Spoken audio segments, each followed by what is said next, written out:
taking creatine? Probably 10 years. Because it's supposed to be bad for your hairline, right? Your hairline, did you say? Oh, I don't know, mine's okay. No, you're right. That's why he's looking at it. Yeah, I mean, That's why I can so good on it.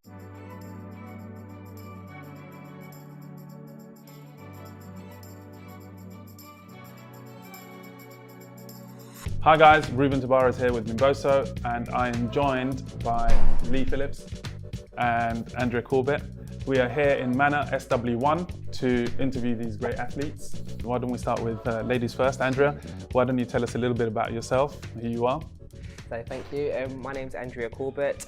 I am a 2018 British champion bodybuilder, and I was also awarded my IFBB Elite Pro card. Amazing. Congratulations, by the way. Thank you. Luckily, last year I was able to go to South Africa and do my pro debut, so I'm glad I didn't put it off. You know, the ones I'll wait till next year. So I done it last year, so that was good. Outside of that, because bodybuilding is my hobby, I'm a transformational life coach. I'm also a founder and director of a social enterprise called Focus on Creating Your Ultimate Self, CIC, which was set up primarily on the back of my own diagnosis of mental health, and I got into bodybuilding because I use physical activity to help manage my mental health, or just my health in general. And yeah, so everything I've done post 2015 has all been around mental health and physical health. Prior to that, I was a qualified secondary school teacher. So I think I've covered it all. Oh yeah, not forgetting my important role and a mother. Okay, yeah, that's very important. Very important. Okay, Lee, tell us a little bit about yourself. That's a tough act to follow. But you know what, I've got to have something to do because I know the challenge next. So yeah, my name's Lee Phillips. I'm a full-time London firefighter. That's my main job, but I also work in the fitness industry. I'm a PT as well. I also compete in functional fitness competitions, so CrossFit, turf games, those sort of things. Yeah, and I've just always been involved in sports since I was a young kid. Always enjoyed it. It's always helped me. Yeah, just fitness and firefighting, basically. Amazing. Not married, no kids. Okay. Oh, lucky man. Edit that out.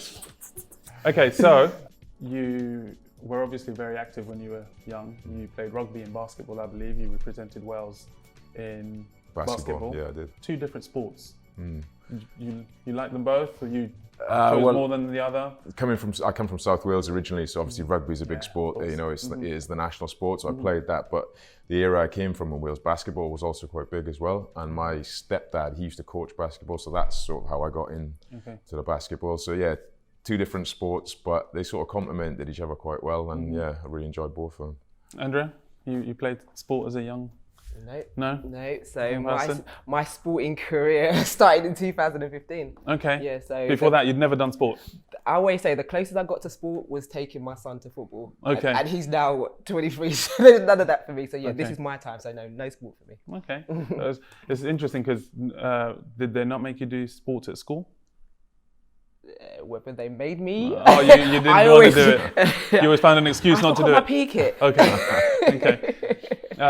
But can I just say something as well? Yeah. But sports at school is slightly different to actually like compete or being part of a team. Yeah. No, I completely get it. Sports at school is probably like more compcompulsory, more so than anything else. I mean, my teacher. To my defense. Yeah, my teacher made me. I was never a long distance runner, and I remember my teacher made me do a cross country at school, and I did the first lap, and my lungs were hanging out, and I thought, what the hell is this? I'm not doing another lap of this.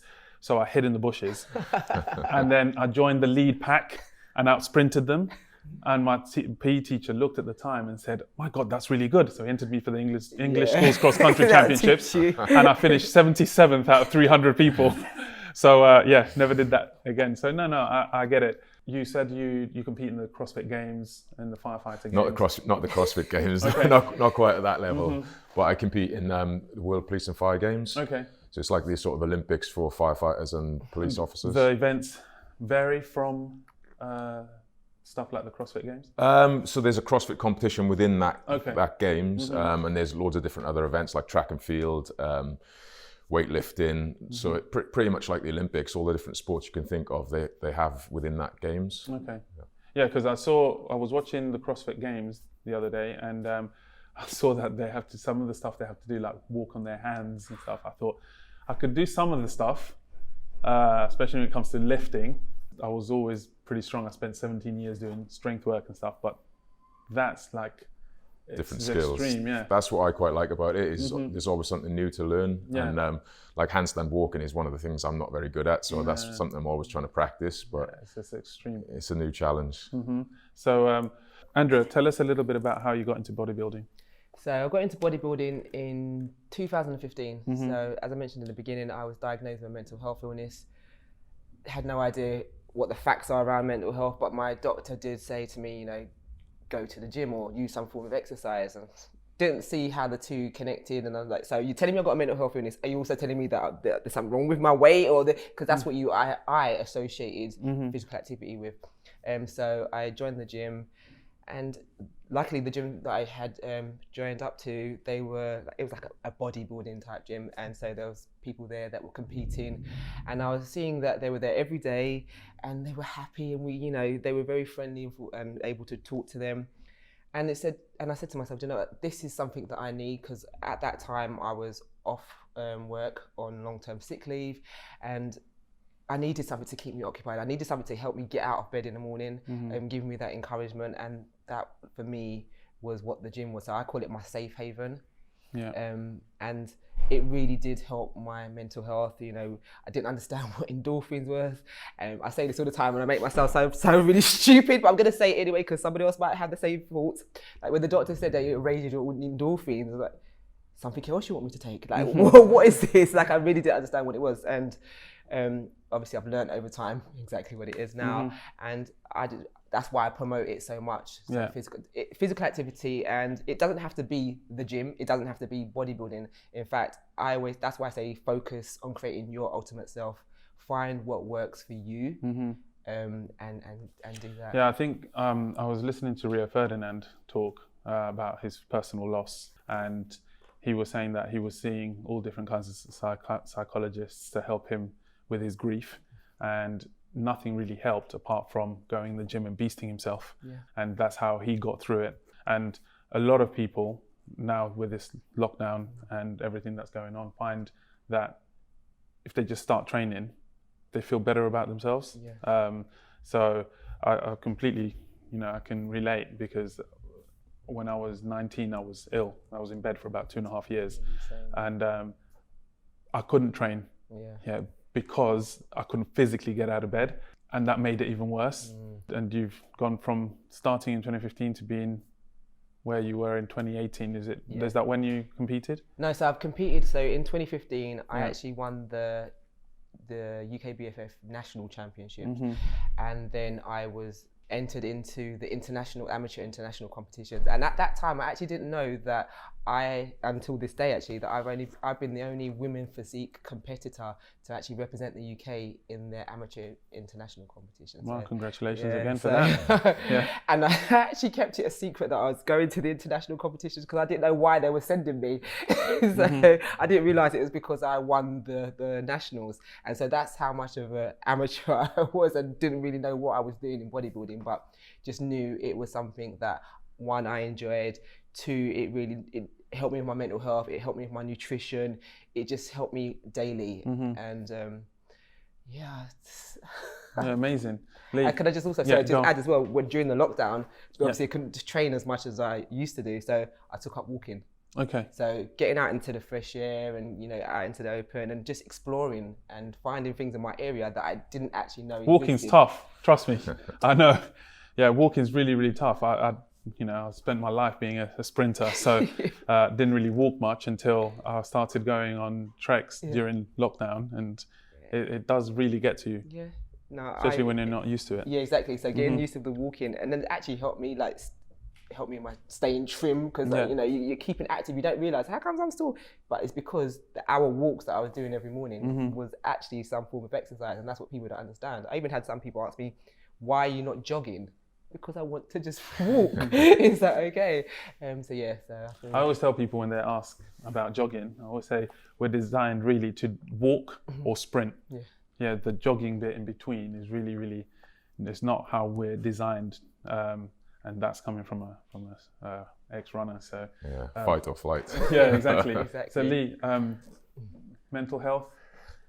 Me personally, I've never had any issues with it, but I've had friends who've suffered from it, and they're the same. They took a lot of solace in exercise, and I thought about it recently. I thought, why is that? I think it's not that I can speak for someone who's had it, but I think it's because when you're training and you're doing a hard session, I think you're really in the moment, and you have to sort of really focus, and you have to sort of block everything else out. And I think maybe that's, I don't know, maybe you can say, is that sort of one of the reasons maybe it helps people? Definitely, because back when I first started to go to the gym, I was like just in the zone, and I've never been in that place before. And that zone was a really nice space. It was just you just didn't have to worry about anything. And so if you take what you learned in the gym outside of the gym, then you find that your life starts start to get a bit better. I think right. it does give you a rest from whatever else is going on. For me, I like to play five-a-side football with my friends, but it's in a very competitive league, and the reason I've done that is because whatever's going on, life stresses, just normal stresses, when I'm playing with them, I have a responsibility because if I let someone run past me and don't track my player and stuff, they have a go at me. So for that hour and a half, you're just focused on that one thing, and then when you come out of it, you actually do feel like whatever else was going on is not really that important anymore. So I used to leave my troubles at the door and then go inside the gym, and if I had to pick them up when I'm going out, then they're there. But whilst I was in the gym, that was just my place, my safe haven. You're a firefighter, first and foremost, because I have a friend who's a firefighter, but also world champion bodybuilding, natural bodybuilder. His name's Wes Morgan, and I know Wes. And he works in shifts. So you work in shifts as well? Yeah, we do 2 days, 2 nights, 4 off. That's our shift pattern. Okay, and so you must see quite a lot of different things and scenarios in your job. Anything that you see when you're working that you think, oh my God, that was quite gruesome or quite tough, and then how do you deal with that mentally? Yeah, definitely. You see some incidents that are quite traumatic, and we've got a very good, it's called the advice and counselling service. So there's counsellors there you can always chat to. You can contact them, or they'll contact you after certain traumatic incidents. I've never had to use them, but I've been close a few times, and I think the reason I haven't had to use them is because I've talked it out with the other guys on my shift. And I think when you share a problem, and then it's it's a lot better and a lot easier to deal with. But incidents involving kids, they're obviously pretty traumatic and things, and it does put things in perspective.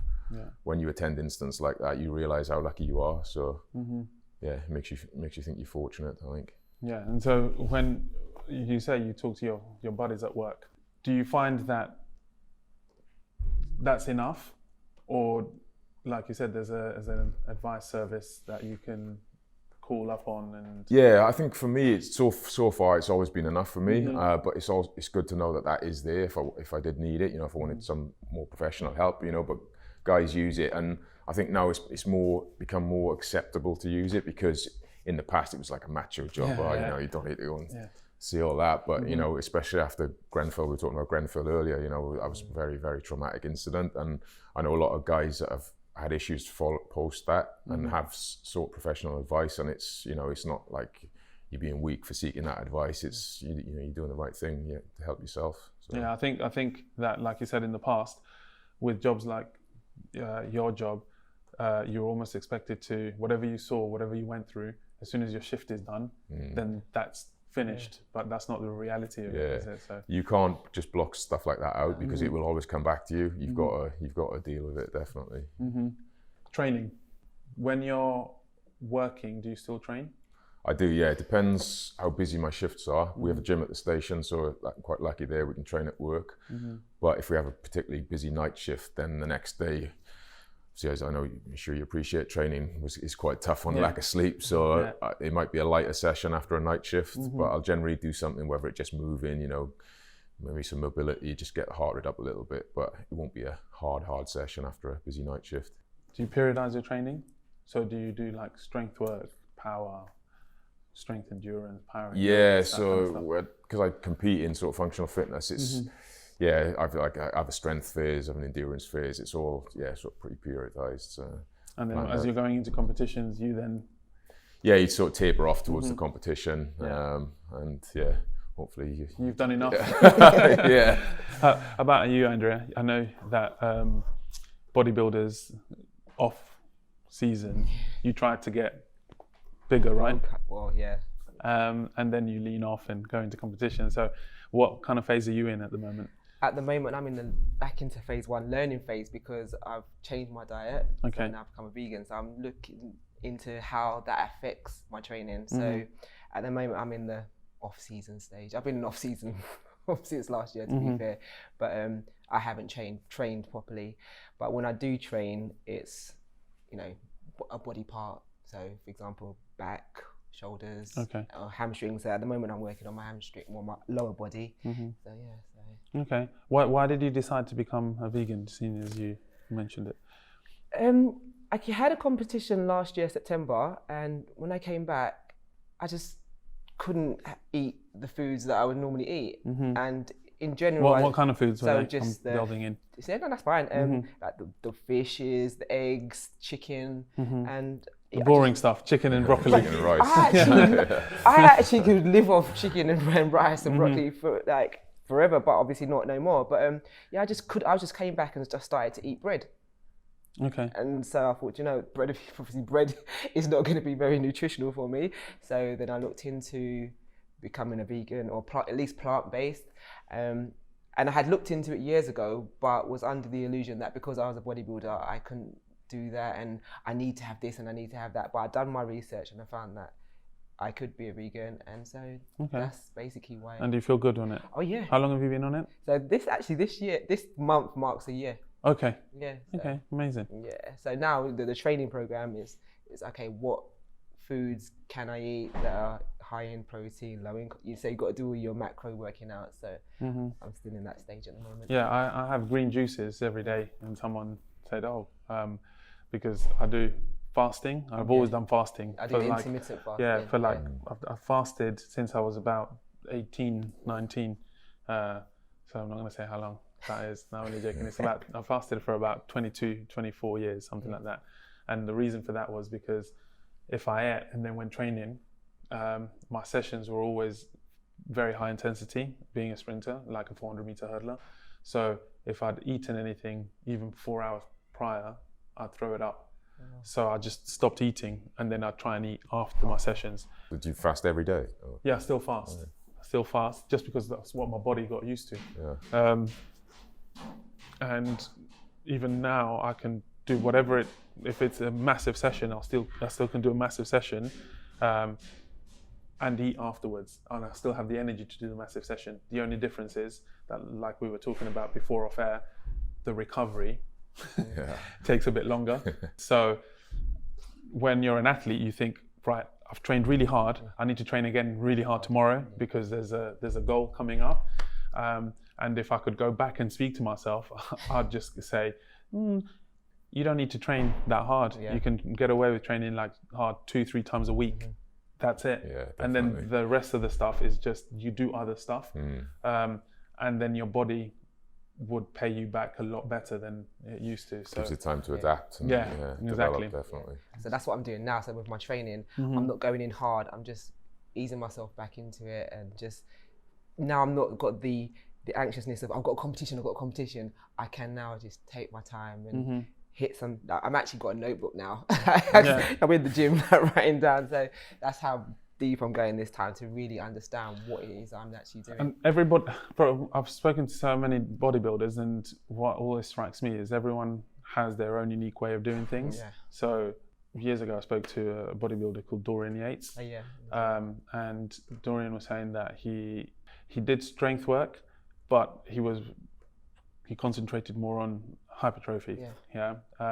Whereas I spoke to Ronnie Coleman, and he was completely the other way. He did so much strength work. He was a powerlifter at the start, wasn't he? He did so much strength work, and then because he was that strong, he could then do incredible things when it came to actual bodybuilding. So everyone has their own unique, and you have to try and find what works for you. Exactly. So I'm gonna shout out some exercises to both of you, and you're gonna tell me what your max ever was for that exercise. Okay? Not right now. We don't have to go into right now. We can live off past glories. Cool. Okay, we cool. can live off past Excellent. glories. You got this, I got this, I got this. Okay. So deadlift. 190. Okay. 1 rep. I don't do that 1 rep. So So at least a 2 or 3, like I'm going. okay. Yeah. Okay. Mine 230 for one. Okay. No. All right. Well, leave me out of it. No, when I weighed 82 kilos, I used to deadlift 300 kilos, 5 sets of 5. But that was a lifetime ago when I could train, go to sleep for 5 hours, wake up, train, go to sleep for 15 hours. Let's go with squat. Squat, gosh, I think roughly about 160, 180. Yeah. Okay, wow. 190. I've been chasing that 200 for a long time. I'm still not there yet. Okay. How about a bench press? 60, I'm really weak. 60? Yeah. Okay. When it comes to my upper body. I rarely bench anymore just Yeah. because it like pulls my shoulders forward, hampers my Olympic lifting. But I don't know, probably like 120. Okay. Yeah, not very big. Chins with weights? Without weights, pull-ups with weights? Yeah, I do some weighted pull-ups, not loads, Okay. but yeah, like 40 kilos, Okay. sets Good. of 5. Nothing? No weights, no. Military press? Strict press, Yeah. like 100 Okay. kilos. And not strict, as you mentioned it? Like if it's a jerk, maybe like 130. Okay. What we Military press? When it comes to my upper body, I don't know what I have to explain myself, but yeah, it's quite weak. So I'll say about 20 kg, 25 by myself without being spotted. Yeah. Okay, it's impressive. Off air, you spoke about not squatting at the moment because, I'm not going to say because, Okay. I'll let you explain it. All right, so I've gone back to training now, and I've actually have a PT, and she's also a bodybuilder and a vegan, and she advised me not to squat because one, I've got an issue with my lower back. Where? Oh gosh, just when I turn around and show the camera, but I don't know. Where is it? There. Okay. Yeah. So I'm not doing any squatting, and also because she reckons that the thicker waist. So Okay. I don't know what I just go by what she's saying to me. I Yeah, don't she's mind your not coach. I don't mind not squatting because there's so much other things that you can do apart from squatting. So, but instead of squatting, can you ask me what I can do? With Yeah. Go ahead, hip thrust. Hip thrust. Yeah. Let's go. Yeah. So go on, answer the question. Okay. So, Andrea, what is your max hip thrust? Oh, so my max hip thrust is 230 kg. Okay. Yeah. That's impressive. And that's for reps as well. Okay. You do And I've hip got the thrust? video to prove it. Okay. We'll add it in. I don't do a lot of hip thrusts, no, so there's probably, you probably got me on that, to be honest with you. I must admit, I've never done a hip thrust in my life. Have you not? No, just the exercises that I needed to do for sprinting were never, that wasn't included in my program. What was included, I only ever did 6 exercises, I think. That was deadlift, squat. So like I said, deadlift was about 300 kilos, I weighed 82. Squat was 200. Chins, I could do chins with 90 kilos around my waist. Same with dips, 182.5 for bench, and 185 for abs. So I'd have the Olympic bar with 185 kilos on it, and I'd do sit-ups with it. Okay. So those are the only exercises I ever did as an athlete, just that. But I concentrated on getting them so good because that's what helped me for. So I'm sure that's what you're doing at the moment. Yes, I'm just following her advice, and because she's a wellness competitor, and for a wellness competitor, they work a lot on their legs, and so that's my body part. What I want to work more on is my legs. So I'm just going with the flow of what she's telling me what to do. There's some weird and wonderful things that I'm doing, but hey. Yeah. Well, most people have a discrepancy between their lower body and their upper body. So you're either a lower body dominant or an upper body dominant person. So I was always a lower body dominant athlete. I could do anything with my legs, but I had to work really hard with my upper body. We're saying that's actually, so I'm working more on my hamstrings and my glutes because I have got good sized legs, and my upper body I do need to work, especially on my shoulders. So I got told by a judge once that like I look like two different competitors. Like he said, you look really good from the front and then you turned around. So I'll take that. You know, it's all part of learning. I wasn't born a bodybuilder, so I have to learn. You have to take your body. Yeah, you have to take, I wouldn't say criticism, but feedback on board and work with it. Because if you don't, then what's the point standing on stage to be judged if you can't take the truth? Yeah, exactly. So Lee, you've been the cover model for Men's Health magazine more than anyone. Is that an official record? That's a record, yeah. Congratulations to that as well. That's impressive. When you first started, did you see that as one of your goals? I grew up sort of reading the magazine, and the guy on the cover for me was always like someone sort of to look up to, and I thought, it'd be cool to be it one day, but just never really thought it would happen. And then I got approached by an agent when I came to London, who sent me for a casting with a magazine, went for the shoots and got my first cover in the UK, and it just sort of all went from there, and I had covers all over the world now. So amazing. Yeah, it's pretty cool to sort of achieve that after growing up looking at that guy on the cover thinking, wow, it'd be cool to do that. So. And obviously you must now, when you first started, like most of us, your journey with nutrition, you may not have known as much as you know now. So was that the case? Oh, definitely, yeah. I think everyone's always, unless you're learning something new every day, I think then, you got no place in the game. But yeah, I've always eaten generally healthy, do you know what I mean? I've never... That means different things to different people. Yeah, that's true. I've never been a big binge eater on like fast foods and stuff like that. Don't get me wrong, I enjoy it occasionally, but it's not been a thing for me. And my mum was always quite good growing up. She always fed us quite healthy foods. So yeah, my diet is generally pretty good now, but I'm always learning new tricks. So I'm going to ask you a question. So what's your typical breakfast like? My breakfast is the same every day. It's really boring. What's that? It's oats and eggs. Okay, that's it. So I'll have porridge with berries and banana. Okay, how cinnamon. do you cook your porridge? I know this is what people want to know. I get these questions all the time. I'll either do overnight oats, so you just bang it in your Tupperware overnight with some. I only use oat milk. I don't use dairy. Yeah. And then I'll put some berries in there, some cinnamon, some oats. Just leave it in the Tupperware overnight. Take it with me to work in the morning, and I'll just boil my eggs hard boiled and eat those with my oats. Okay. Okay. Or if I'm in a rush when I'm at home, I'll just whack it all in a blender and drink it. I have to admit, when I was an athlete, I hated overnight oats. Yeah. It was just you drain the water out, and then you're there eating basically wet porridge. But you have to do what you have to do.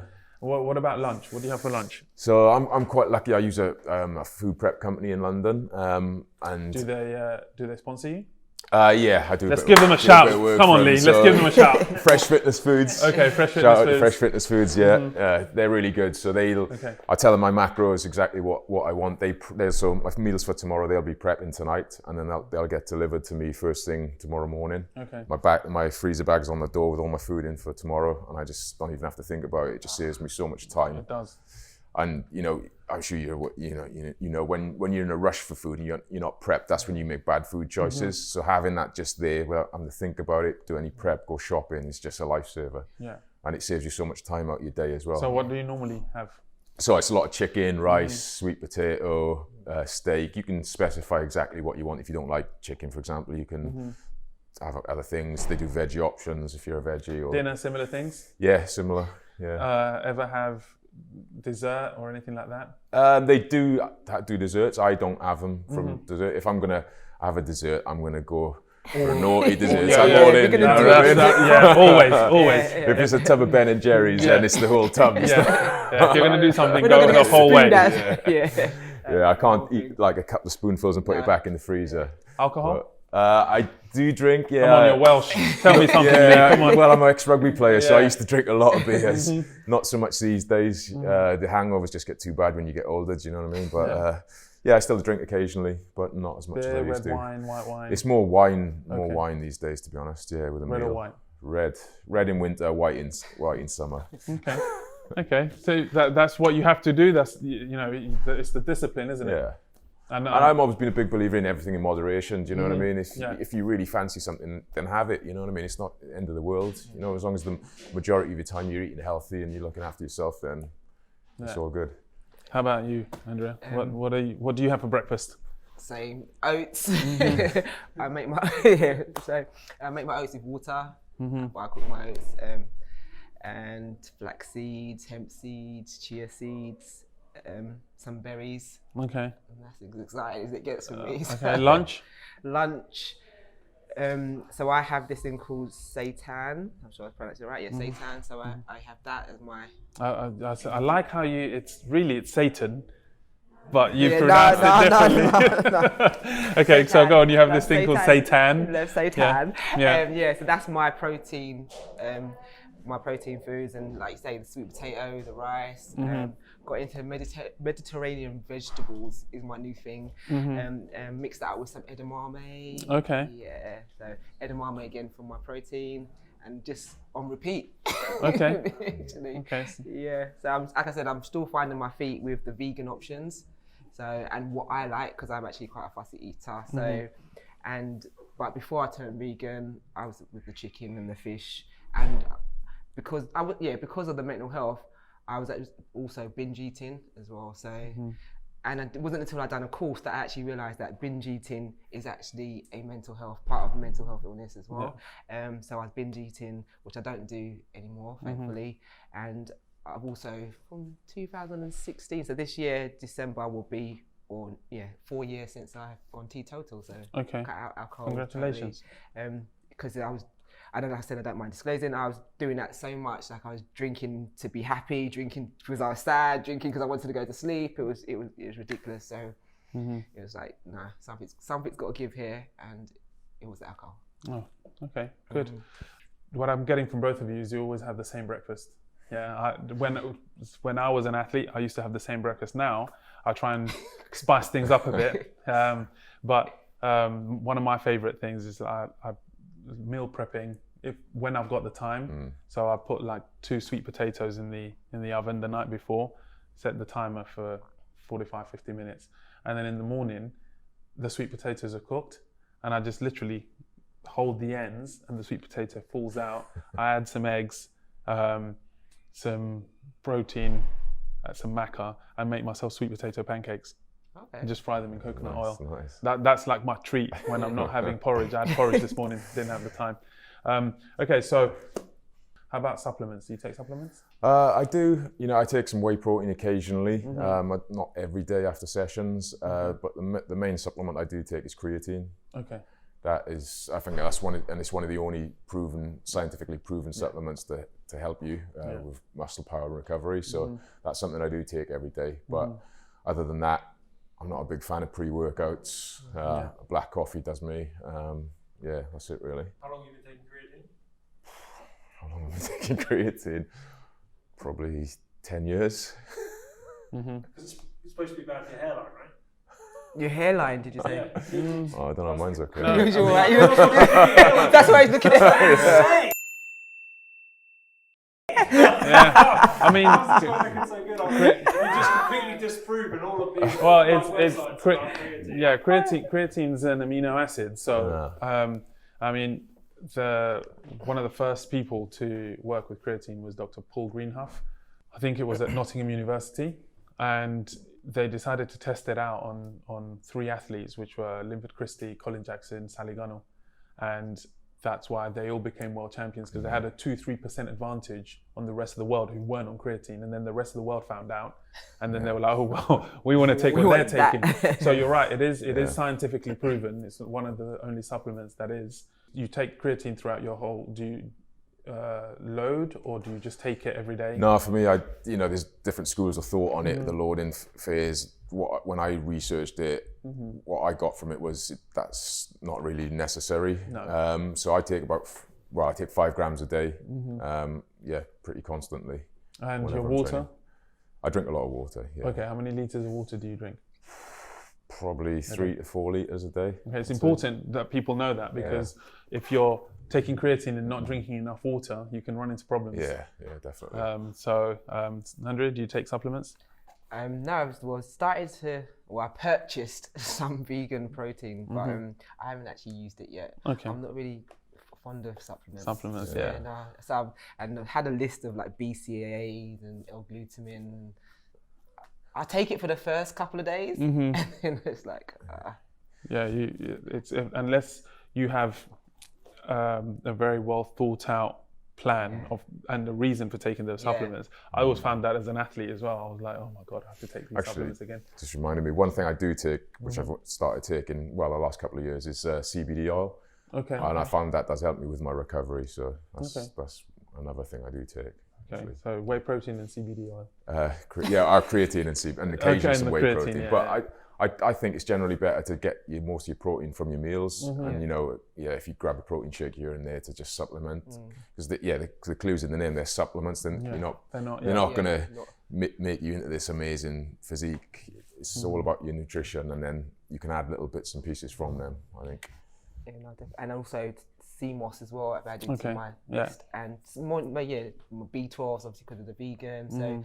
Just really those types of supplements rather than the normal sport types of supplements. And more vitamins and minerals. Do you know when you're buying things like, for example, vitamin B12, do you know which vitamin B12 to get, or do you just go and buy vitamin B12? I just go and buy B12. Okay. The reason the spot for that one. no. The reason I'm asking is because the vitamin B12 is called cobalamin, and the prefix that comes before it tells you where it came from. So if it's methylcobalamin, it came from nature. If it's cyanocobalamin, it was man-made. Okay. And so if it's man-made, over a period of time, it can toxify your liver, whereas the natural one you can carry on taking. So people need to be careful, what they're purchasing when it comes to supplements. And that's why I always say to people, it's such a minefield, unless you're speaking to someone who knows the subject inside out, trying to just get it from food. And then there's supplements that are still food, like for example bee pollen. So bee pollen has about 40 different vitamins and minerals, and enzymes and things like that. So you can literally get a lot of that what you need from. What about the CMOS? CMOS again has, I think, something like. Is it like 92 out of the 104? I think I read the other day. Yeah, so it's got. I was going to say about 100 minerals. Yeah. Celtic sea salt has about 85 minerals. Himalayan pink salt has 72. So, but just by supplementing and cooking with those types of foods, you can literally cover a lot of your nutrition. Because I've started to add the CMOS to my porridge. Okay. In the morning, so. How does that taste? Okay. Yeah. Okay. Once you got all the seeds on there, cinnamon, it's fine. Okay. We eat for fuel. Yeah. So interesting. So, do you ever eat stuff that you really like to eat? I like to eat all the foods I eat, to be fair. Okay. Like I don't, or let's tell a lie. My mum's food when she cooks it. My mum's she's learned how to cook me an aubergine curry, aubergine and chickpea curry. So that's my Sunday meal now. I go with my Tupperware. I leave with my aubergine and chickpea curry and some rice. So Lee, do you have a meal that you really enjoy eating? I love a Sunday roast. Yeah, I love a Sunday roast on Sunday. So do you have one every Sunday or just not once every in a while, Sunday. like once a month, something like that? It depends on my shifts as well, because some days I'm at the fire station, so I'm working on a Sunday. But if I'm off, I'll try and go out for a Sunday roast every Sunday. And so if you had to, if someone said, right, you've got a photo shoot in a week, how are you always ripped, or are you close to being ripped? How many weeks out from being ripped are you? I'm always pretty in good shape, to be honest. And the thing with men's health, you don't get a lot of notice. It is literally like a week or 2 weeks max. So you can't be ballooning all over the place. And so do you maintain being ripped by the things that you're doing in the gym and the things that you're eating? So if someone was to ask what your training routines like, how many high intensity sessions do you do versus strength versus whatever? So my sessions generally, I start with a strength session, and then it'll be 2 parts: strength session at the start, and then it'll be a metcon sort of conditioning session at the end. And then the metcons will sort of vary in intensity. It might be like a quick AMRAP, quick 8-minute AMRAP, or it might be a longer conditioning piece. So it's varied throughout the week pretty much. Okay. I know it's different for you, right? Yeah. So because you know exactly when you're competing. Yeah. So you know, okay, I don't have to be ripped until This that. Sunday. Yeah. And how do you get ripped quite easily, depending on what you're eating, obviously, and stuff like that, or does it take you longer as you've gotten older, or?